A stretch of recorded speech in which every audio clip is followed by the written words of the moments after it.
My father's will reading wasn't what I expected. Then again, nothing about that day was normal, starting with how my stepmother Margaret strutted into the lawyer's office like she was attending a gala rather than her husband's will reading. I sat quietly in the corner of Mr. Patterson's office, my black dress modest and unassuming, watching as my stepmother and her two children, Drew and Sophia, arranged themselves in the premium leather chairs closest to the lawyer's desk. The way they positioned themselves, a united front against me, brought back memories of the last 15 years. I was 12 when my father married Margaret. My mother had passed away 2 years earlier, and I foolishly hoped Margaret would fill that void. Instead, she made it her mission to ensure I never felt welcome in what had once been my home. "Let's begin," Mr. Patterson said, adjusting his glasses as he opened the thick envelope containing my father's last wishes. I noticed how his eyes flickered toward me with something like sympathy before he started reading. The first few minutes were standard legal language, but then came the part that made my stomach clench. "To my beloved wife Margaret, I leave our family home and all its contents, along with my personal investment portfolio valued at approximately $8 million. Margaret's red lips curved into a satisfied smile. "To my son Drew, I leave my majority stake in Maxwell Industries, including my position as CEO and all voting rights associated with the shares." Drew straightened his designer tie, shooting me a smug look. At 32, he'd been shadowing my father at the company for years, though from what I'd heard, he spent more time in expensive restaurants with clients than actually learning the business. "To my daughter Sophia, I leave my vacation properties in Aspen and Palm Beach, along with my art collection and a trust fund of $5 million. Sophia barely looked up from her phone, as if receiving millions was hardly worth her attention. Then Mr. Patterson cleared his throat, his eyes meeting mine. "And to my daughter Elizabeth." The room went quiet. I could feel their stares, their anticipation of whatever scraps my father had deemed to leave his only biological child. "I leave my collection of books and personal papers." Margaret's laugh cut through the silence like a knife. "Books? Oh, that's perfect." She turned to me, her eyes glittering with malice. "Your father always said you spent too much time reading instead of learning the real business." I sat there, my face carefully blank, even as my heart thundered in my chest. Books.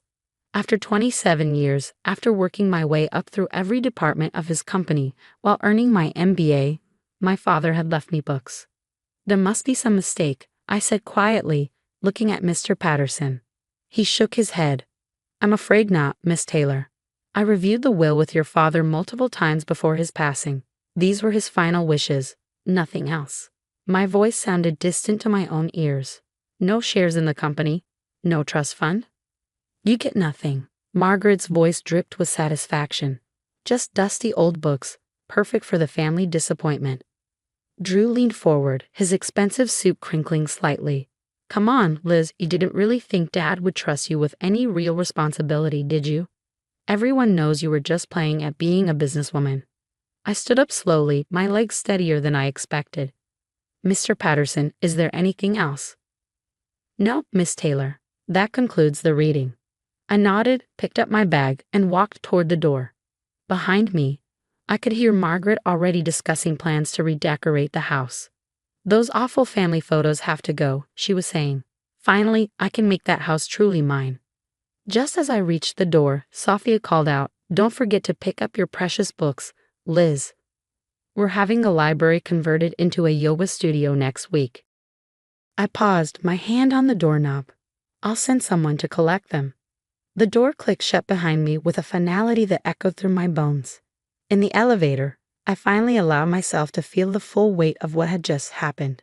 My father, the man I had spent my entire life trying to please, had effectively written me out of his legacy. But as I walked through the lobby of the high-rise office building, something shifted inside me. The hurt and shock began to crystallize into something harder, something colder, something like determination. They thought the books were worthless. They thought I was just playing at being a businesswoman. They had no idea what I was capable of. I pulled out my phone and dialed a number I'd been saving for exactly this kind of moment. After 3 rings, a familiar voice answered. "Harrison Capital, David speaking." "David, it's Elizabeth Taylor. Remember that conversation we had at the investors' conference last month? About looking for undervalued companies with potential for hostile takeover?" "Of course." Did you have something in mind? I smiled, thinking of Drew's smug face and Margaret's satisfied smirk. Actually, I do. What do you know about Maxwell Industries? Your father's company? Heard it's been struggling lately. Stock's down 40% this quarter. Word is the new CEO isn't up to the job. The new CEO is my stepbrother, I said, sliding into the back of my car. And he's about to learn exactly what happens when you underestimate me. Can you meet in an hour? I'll have my team ready. I ended the call and instructed my driver to head to my apartment. I needed to change into something more appropriate for what I was about to do. The black dress of a grieving daughter wouldn't do. I needed armor. In my apartment, I stood before my closet, pushing past the conservative suits I'd worn while working at Maxwell Industries. At the back hung a blood-red designer dress and matching blazer I'd bought months ago but never worn. Perfect. As I changed, my mind raced with possibilities. I knew Maxwell Industries inside and out, every strength, every weakness, every skeleton in its corporate closet. I'd spent 15 years learning the business from the ground up, starting as an intern while still in college, working my way through every department. What my father and Margaret had never understood was that books weren't just an escape for me. They were my education. While Drew spent his evenings at clubs and Sophia posted selfies from exotic locations, I studied business strategies, corporate law, and hostile takeover techniques. My father had left me his books and papers. Fine. Among those papers were 15 years of board meeting minutes, confidential memos, and private notes about company weaknesses that my father never thought I'd use against his precious legacy. I styled my hair, applied blood-red lipstick to match my outfit, and took one final look in the mirror. Gone was the quiet, accommodating Elizabeth who had tried so hard to earn her father's approval. In her place stood someone new, someone who was done playing by other people's rules. My phone buzzed. A text from Margaret. Don't forget those books. Everything needs to be out by Friday. I didn't bother responding. Instead, I grabbed my briefcase, the one containing the file I'd been building for months, just in case something like this happened. Inside was every piece of evidence of Drew's mismanagement, every questionable decision, every risky investment that had started Maxwell Industries' downward spiral. Harrison Capital was one of the most aggressive investment firms in the city, known for orchestrating brutal takeovers of vulnerable companies.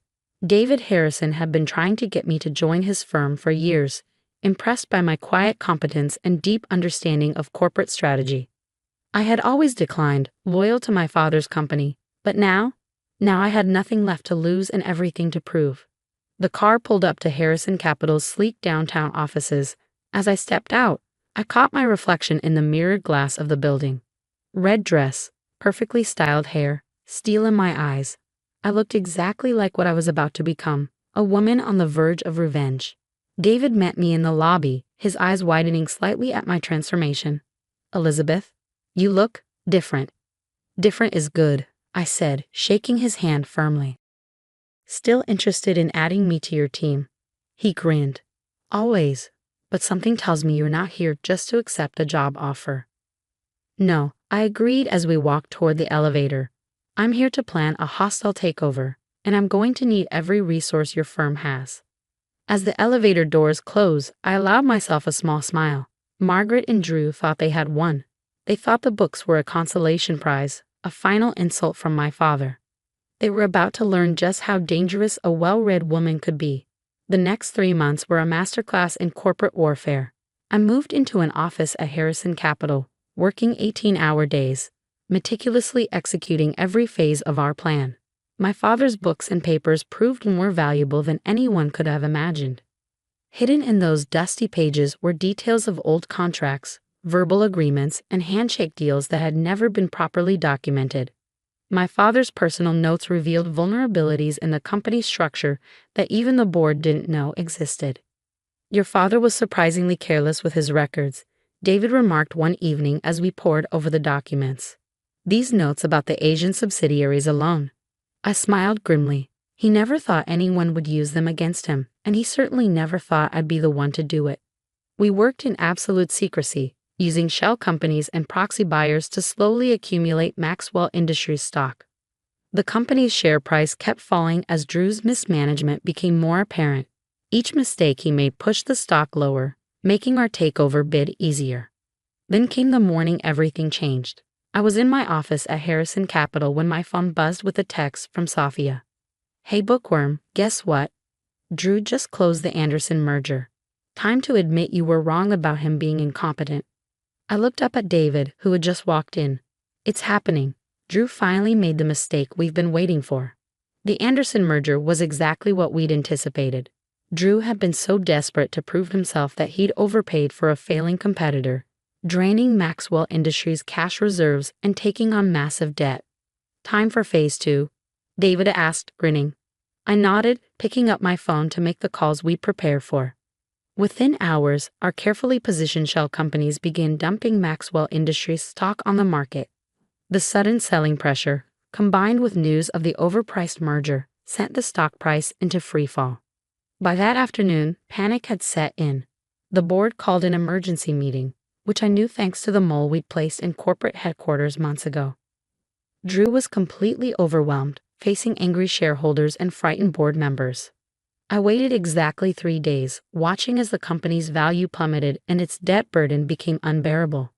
Then, through another shell company, we made our move, a hostile takeover bid at a price just high enough to tempt the desperate shareholders. The morning of the confrontation, I dressed carefully in a black designer suit that cost more than Drew's monthly salary. My hair was perfectly styled, my makeup flawless. Today, I wasn't just taking back my father's company, I was claiming my place in the business world.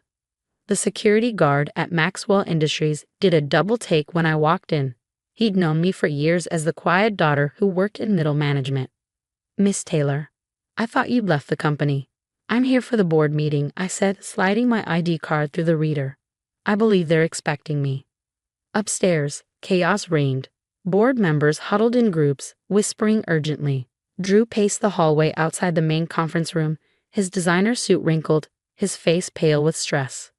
When he saw me, his eyes narrowed. What are you doing here? This is a closed board meeting. Actually, I said smoothly as the representative of Summit Ventures, the company currently making a bid for controlling interest in Maxwell Industries, I have every right to be here. His face went from pale to ashen. Summit Ventures? That's you. Surprise. I walked past him into the conference room, where the board members were taking their seats. Margaret sat at the far end, her usual polished appearance slightly frayed around the edges. What is she doing here? Margaret demanded as I took a seat at the head of the table. The board chairman cleared his throat. Mrs. Maxwell, Miss Taylor represents Summit Ventures. Given their ownership position and outstanding bid for the company, they have a right to participate. I opened my briefcase and began distributing documents to each board member. Let's discuss the Anderson merger, shall we? Specifically, how the current management overpaid by roughly 40%, while taking on unsustainable debt that puts the entire company at risk. Drew, who had slunk into the room behind me, tried to interrupt. That merger was a strategic necessity. The merger, I continued, speaking over him, was a desperate attempt to appear competent. Instead, it revealed a stunning lack of basic business acumen. For the next hour, I systematically laid out every mistake Drew had made since taking over, every poor decision, every missed opportunity. The board members' faces grew grimmer with each revelation. This is absurd, Margaret finally burst out. You can't just walk in here and... Summit Ventures, I cut in smoothly, currently controls 45% of Maxwell Industries stock. With the support of other major shareholders who have already pledged their votes to us, we will have a controlling interest by the end of the week. I stood up, buttoning my jacket as I surveyed the stunned faces around the table. The choice is simple. Either accept our offer now, or watch the stock price fall even further as we continue our acquisition through other means. The board chairman cleared his throat. Perhaps we should take a brief recess to discuss. No, I said firmly. You have until the end of this meeting to decide. Delay will only make things worse. Drew lunged forward, his face red with rage. This is all because of the will, isn't it? You're just bitter that Dad knew you couldn't handle real responsibility. I turned to him slowly, my voice arctic. No, Drew. This is because you and Margaret spent 15 years convincing my father I was worthless, while you systematically destroyed everything he built. The will was just the final insult. Margaret stood up, her designer outfit suddenly seeming like a cheap costume. You ungrateful little. Mrs. Maxwell, the chairman interrupted. Please sit down. Miss Taylor, what exactly are you proposing? I laid out my terms clearly. Summit Ventures would acquire controlling interest at the offered price. Drew and the current management team would be removed immediately. The board would be restructured. And who exactly would run the company? One of the board members asked. I smiled. I would, of course. After all, I'm the only person in this room who actually understands how it works. The vote took less than 20 minutes. The board, seeing no alternative and impressed by my detailed knowledge of the company, agreed to my terms. Drew stormed out, followed by a weeping Margaret. As the board members filed out, I remained seated, finally allowing myself to feel the weight of what I'd accomplished. I pulled out my phone and sent a single text to Sophia. You might want to start looking for a new yoga studio. I'll be needing that library back. An hour later, I stood in my father's old office, my office now, looking out over the city. The door opened and David walked in. Magnificent performance, he said, grinning. Want to tell me what's next? I turned from the window, running my hand along the antique desk where my father had once sat, never believing his daughter could take his place. Next, we rebuild. We modernize. We turn Maxwell Industries into everything it could have been if ego and prejudice hadn't gotten in the way. I paused, allowing myself a small smile. And then we go after Margaret's investment portfolio. I hear it's being badly managed. David laughed. Remind me never to get on your bad side. After he left, I sat down at the desk and opened the top drawer. Inside was a framed photo I'd seen countless times, my father standing proudly in front of the company logo on the day he founded Maxwell Industries. I placed it carefully in my briefcase. Tomorrow, I hang a new photo, one of me standing in the same spot, but this time the company would be in better hands. My phone buzzed with a text from Margaret. You'll regret this. Family should mean something. I typed back a single response. It does. That's why I had to save the company from you. Turning off my phone, I walked to the private bathroom attached to the office and freshened my lipstick. The woman in the mirror looked powerful, confident, unstoppable. Everything my family had tried to prevent me from becoming. They'd given me books, thinking they were worthless. Instead, those books had given me the knowledge and power to take everything from them. Sometimes I muse, the best revenge isn't just about winning. It's about proving every doubt, every dismissal, every cruel word wrong. I was no longer the quiet girl who loved to read. I was Elizabeth Taylor, CEO of Maxwell Industries, and I was just getting started.